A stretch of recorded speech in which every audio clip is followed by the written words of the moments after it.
Arjuna could split an arrow mid-flight. He defeated entire armies single-handedly. But when Krishna asked him to still his mind, the greatest warrior in history said, "I can't. It's impossible. It's like catching the wind." Chapter 6, verse 34. The most honest verse in the Gita, and perhaps the most comforting. The mind is restless, turbulent, obstinate, and very strong, O Krishna. I consider it as difficult to subdue as the wind. 4 words Arjuna uses. Chanchalam, restless, flickering, never still. Pramathi, turbulent, agitating, it stirs up everything. Balavat, powerful, overwhelmingly strong.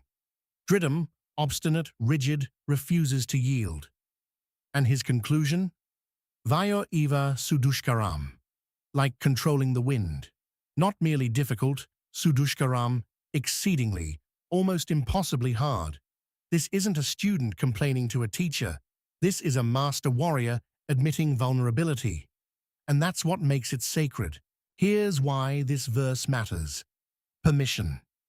If Arjuna, with his extraordinary discipline, his lifetime of training, his divine teacher sitting right beside him, still found his mind uncontrollable, then your inability to meditate for 5 minutes isn't a personal failure. It's the human condition. The mind is wild. Acknowledging that isn't weakness. It's the first step toward genuine mastery. Think of the mind like a wild horse. You don't tame a wild horse by fighting it. You'd get thrown. You don't tame it by ignoring it. It'd run free forever.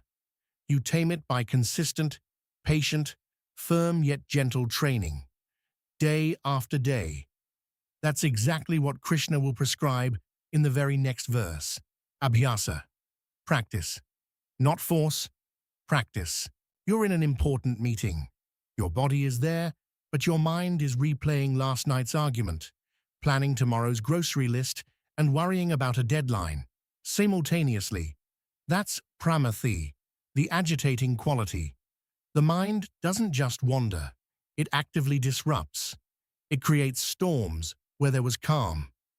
Recognizing this pattern is half the battle. Meditation teachers often say, just focus on the breath. It sounds simple, but watch what happens. Within 3 breaths, the mind has jumped to 7 different topics. It's like a candle in a drafty room, constantly flickering, almost going out, fighting to stay lit. That flicker isn't failure. It's the nature of the flame. Your job is to keep relighting it, not to curse the draft. Here's the paradox. Krishna resolves in the next verse. Yes, the mind is like wind, but wind can be channeled. Windmills exist, sailboats exist. The goal isn't to stop the wind, it's to build the structure that harnesses it. Tonight, sit for 2 minutes. Not to silence the mind, just to watch the wind blow. No judgment, no frustration, just observation. That's where mastery begins. Your restless mind isn't broken. It's human. Even Arjuna struggled. The path forward isn't force. It's patient, daily practice. 1 shloka, every day. Subscribe for daily wisdom from the Gita.